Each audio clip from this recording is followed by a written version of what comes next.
ہوگا ان کا ایمان نیا ہوگا نا، اور جن کا عیسیٰ پرانا ہے ان کا ایمان نیا نہیں، وہ ایمان بھی پرانا ہے۔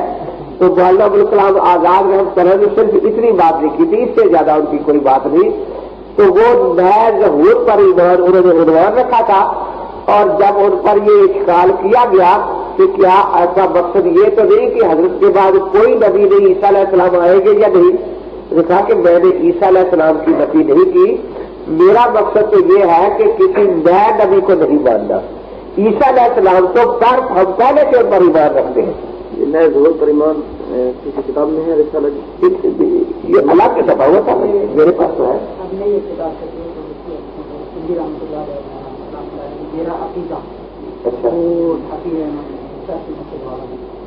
بھی حضرت نے کہا ہے کہ عیسیٰ علیہ السلام جو ہے علامات قیامت میں سے ان کا ایمان جو ہے علامات پر پوری تفصیل کرتے ہیں۔ باقی رہے مولانا عبید اللہ سندھی، تو ان کی اپنی تاریخ جو شائع ہوئی ہے وہ تو وہی ہے کہ وہ عیسیٰ علیہ السلام کی حیات کے قائل ہیں، لیکن جو تفسیریں وہ شائع ہو رہی ہیں ان کے نام سے وہ ان کی طرف سے شائع نہیں ہو رہی۔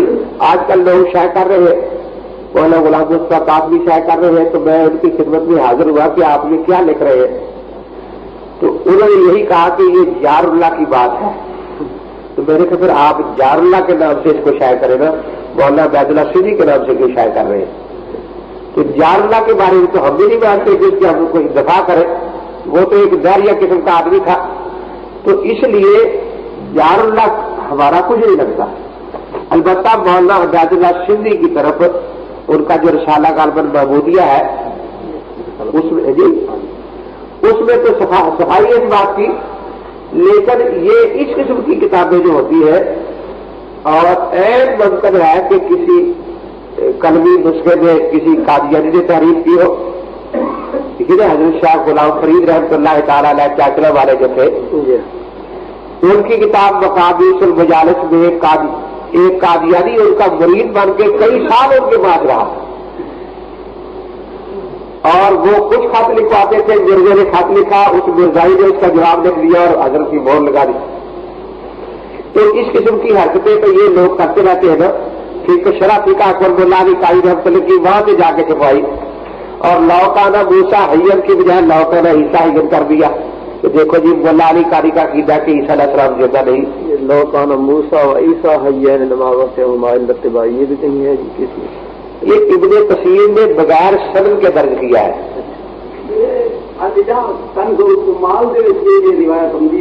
کون سی؟ جی جی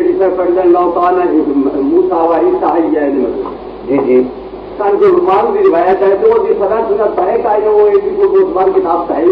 کنز العمال نے وہ ابن کثیر وغیرہ سے نقل کی ہے نا، اس میں نقل جی، اور ابن کثیر میں وہ بغیر سند کے ہے، اور پھر وہی اس کی تشریحات بھی آگے موجود ہے کہ اگر یہ صحیح ہو تو اس دنیا پر زندہ ہونا مراد ہے زمین پر، یہ انہوں نے تشریحات کی ہے آگے، کیونکہ کوئی ایسا فکرہ جو کہیں سے مل جائے تو یہ حضرات اس کو نقل کر کے اس کا ایسا معنی بیان کر دیتے تھے کہ اجماع امت کی مخالفت نہ ہو، تاکہ اس کا کوئی صحیح معنی سامنے آ جائے اگر ہو بھی سکے تو اولن تو بات یہی ہے جیسے کہ قولوا خاتم النبیین ولا تقولوا لا نبی بعد۔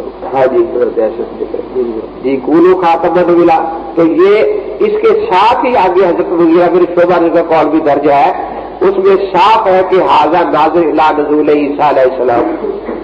مصنف ابن ابی شیبہ میں یہ دونوں روایتیں ایک ہی صفحے پر ہے، حضرت عائشہ صدیقہ رضی اللہ تعالیٰ عنہ کی روایت بھی، اور اصول حدیث کے طور پر تو جریر بن حازم کی حضرت عائشہ سے ملاقات ثابت نہیں ہے، کیونکہ اس کے راوی حضرت جریر بن حازم ہے، تو ان کی ملاقات ثابت نہیں ہے۔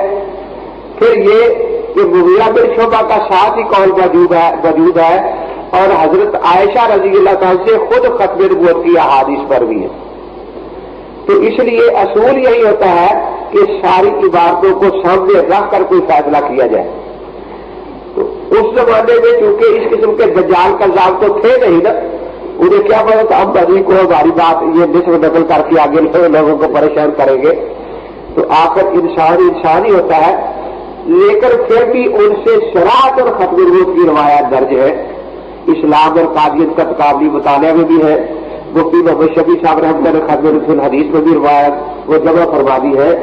تو ان کی سری روایات کو سامنے رکھ کر پھر اس قسم کی باتیں نکالتے رہنا یہ کوئی صحیح طریقہ نہیں ہے.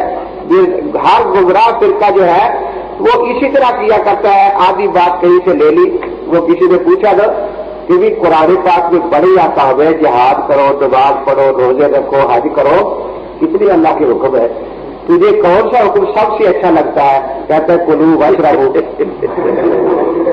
کلو واشربو, کھاؤ پیو. تو کسی نے کہا کہ بلا کسی کو بھی آتا ہے, کہتا ہے سارے کو تو قرآن پر تیرا ابا عمل کر سکتا ہے, کتنے پر تو کہتا کرتے جو. تو اب ابا جی کی باقی روایات پر نظر نہ کرنا اور یہ جو مرسل روایت ہے, منقطع روایت ہے, اس کو اٹھا لینا. پھر ساتھ جو تشریح ہے عقائد میں تو سب کا اتفاق ہے کہ سارے صحابہ کا عقیدہ ایک ہی تھا. جی تو جب میرا بن شعبہ نے ساتھ ہی تشریح کر دی تو گویا وہ سارے صحابہ کی عقیدہ کی تشریح ہو گئی نا. تو اس لیے پتہ چل گیا کہ جنہوں نے یہ لفظ کہا ہے وہ اس لیے کہ مرزے کی طرح کوئی عیسیٰ علیہ السلام کے آنے کا انکار نہ کر دے. تو اس لیے یہ فرما دیا کہ عیسیٰ علیہ السلام آنا, کیونکہ انہوں نے آنا ہے اور وہ نئے نبی نہیں ہوگے, وہ پرانے ہی ہوگے. حضرت مولانا ندوتوی رحمۃ اللہ تعالی جو ختم نبوت کی 3 قسمیں بیان فرمائی انواع, ایک ہے ختم زمانی, مکانی, رتبی. اس میں آپ نے یہی بیان فرمایا ختم رتبی میں کہ ختم رتبی کا معنی ہوتا ہے فائنل اتھارٹی, جو سب کے حکموں کو نبی منسوخ کر سکے لیکن اس کے حکم کو کوئی بھی منسوخ نہ کر سکے. تو آپ نے انہوں نے تشبیہ یہی دیا, سمجھایا ہے. احادیث میں بھی آتا ہے کہ حضرت نے فرمایا میں اول النبیین بھی ہوں, آخر النبیین بھی ہوں. اب آپ سوچیں گے کہ اول بھی اور آخر بھی, یہ تو دو متضاد چیزیں نظر آتی ہے نا. لیکن انہوں نے اس کو سمجھایا ہے کہ جس طرح انسان دائرہ لگاتا ہے تو سب سے پہلے جو پرکار رکھتا ہے تو مرکز والا نقطہ لگ جاتا ہے, لیکن دائرہ بنتا رہتا ہے اور مرکز نظر نہیں آتا. جب دائرہ مکمل کر کے پرکار اٹھائے گا تو جو نقطہ لگنے میں سب سے پہلے تھا وہ نظر آنے میں سب سے آخر ہے. اور جب وہ نظر آ گیا تو پتہ چل گیا کہ دائرہ مکمل ہو گیا ہے. اب دائرے میں کسی نقطے کی گنجائش باقی نہیں رہی. تو رسول پاک صلی اللہ علیہ وسلم مرکز دائرہ نبوت ہے. آپ کو نبوت بھی جس طرح اللہ تعالی نے ظاہری روشنی دنیا کو دینی تھی تو پھر پہلے بلا واسطہ سورج کو روشن کیا. اب چاند سورج کے واسطے سے روشنی لے رہا ہے, ستارے سورج کے واسطے سے روشنی.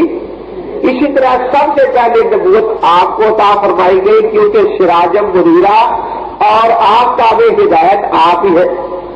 باقی انبیاء علیہ السلام کو آپ کے واسطے سے نبوت عطا فرمائی گئی. تو آپ صرف نبی نہیں, نبی الانبیاء بھی ہے. آپ سارے نبیوں کے بھی نبی ہیں. تو مطلب ان کا مقام سب سے اونچا رہا ہے. جس طرح ایک ملک کا صدر ہے اور 4 صوبے میں 4 گورنر ہے. اب ایک گورنر کو پنجاب سے اگر تبدیل کر کے سرحد بھیج دیا جائے تو وہ دوسرے گورنر کی جگہ گیا ہے, صدر کی جگہ تو نہیں گیا نا. مسیح علیہ السلام جب پہلے تشریف لائے تھے پھر بھی آپ کے تابع داروں نہیں تھے, اور جب دوبارہ تشریف لائیں گے تو وہ آپ کو آپ کی کرسی سے اٹھا کر نہیں بیٹھیں گے, وہ اسی کرسی پر بیٹھیں گے دوسری پر. جیسے ایک ضلع کے ڈی سی کا تبادلہ دوسرے ضلع میں ہو جائے تو وہ گورنر کی سیٹ تو نہیں سیدھی نا, گورنر تو اپنی جگہ پر ہے. تو آپ تو نبی الانبیاء ہے, نبی اقدس صلی اللہ تعالی علیہ وسلم. عیسیٰ علیہ السلام کا پہلی آمد ہو یا دوسری آمد ہو, یہ ساری کی ساری جو ہے یہ آپ کی ماتحتی اور تابع داری بھی ہے. ہمارا یہی عقیدہ ہے, مولانا مولوی یہی فرماتے رحمۃ اللہ علیہ کہ باقی سارے نبی تھے اور آپ نبی الانبیاء بھی تھے. سید الانبیاء بھی ہے, سید المرسلین بھی ہے. اس لیے باقی سارے نبی آپ کے تابع داروں میں ہیں, پہلے سے بھی آج سے. تو اس لیے مسیح علیہ السلام کا دوبارہ آنا ختم نبوت کے خلاف نہیں بلکہ ختم نبوت کی تائید ہے کہ اگر کسی زمانے میں ایسے حالات ہو جائے کہ نبی کی ضرورت پیش ہے تو پہلے لے آؤ نیا نہ بناؤ. اسی لیے ان کو بحیثیت سالار رکھا ہوا ہے.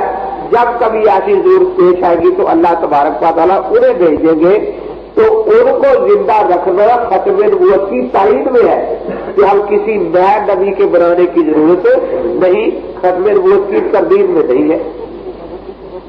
تو اس لیے عیسیٰ علیہ السلام کی وفات اور حیات کا مسئلہ جو ہے، وفات کا عقیدہ کسی کا بھی نہیں کہ وہ فوت ہو چکے ہیں اور دوبارہ دنیا میں تشریف نہیں لائیں گے. سب کا اتفاق اسی بات پر ہے.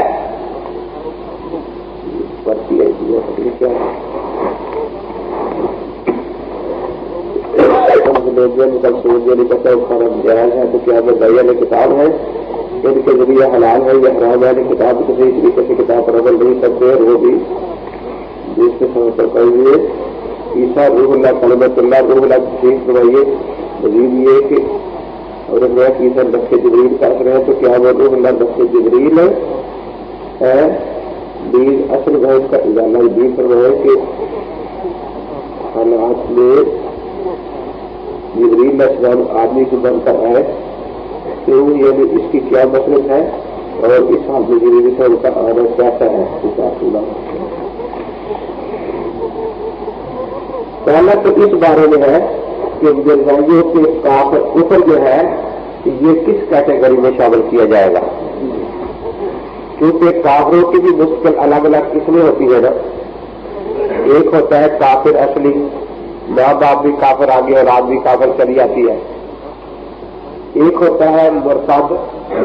تو یہ جب راول پنڈی کے جج نے فیصلہ دیا، پہلا فیصلہ تو ان کے خلاف بہاولپور کی عدالت میں ہوا تھا محمد اکبر کے ہاں، اور ایک مولوی صاحب کی لڑکی تھی اس کا پھر وہ خاوند جو تھا وہ قادیانی ہو گیا. تو انہوں نے درخواست دی. اب انہوں نے کیس کر دیا کہ عدالت بیوی کو رخصت کروائے. اس پر یہ سارا کیس چلا. اب جب یہ جج کو پتہ چل گیا کہ یہ کافر ہے اور کافر مسلم کا نکاح جائز نہیں، تو آپ کو شاید بہت سے لوگوں کو پتہ نہ ہو کہ پھر کیا ہوا تھا. انہوں نے پھر اس مدعی کو وہ جو خاوند تھا یہاں سے قادیہ لے جا کر قتل کیا تھا. اس لیے کہ یہ فیصلہ نہ کہیں عدالت سنا دے پھر ہمارے لیے مسئلہ بن جائے گا. اس کو قتل کر کے پھر درخواست دی تھی کہ چونکہ مدعی قتل ہو گیا ہے کیس خارج کر دیا جائے، فیصلہ نہ سنایا جائے. حضرت مولانا غلام محمد صاحب گوتوی رحمۃ اللہ علیہ یہ پھر ایک وزیر کے پاس گئے. وہ بیچارہ ایسا ہی تھا دنیا دار قسم کا. وہ دیکھ کر کھڑا ہوا کہ حضرت آج ہم میرے ہاں کہتے اور میں کہ تمہیں جنت کا ٹکٹ دے دیا ہے. وہ کھڑا ہو کر رونے لگا کہ حضرت بہت جنت پوری کوئی کرتوت ہے جنت والی. فرمایا کہ اللہ تعالیٰ اگر تو یہ نیکی کر دے تو تیرے سارے گناہوں کو معاف فرما دیں گے. پوری امت نے اس پر زور لگا لیا ہے اور اب فیصلہ رکوایا جا رہا ہے. تو یہ فیصلہ ہونا چاہیے.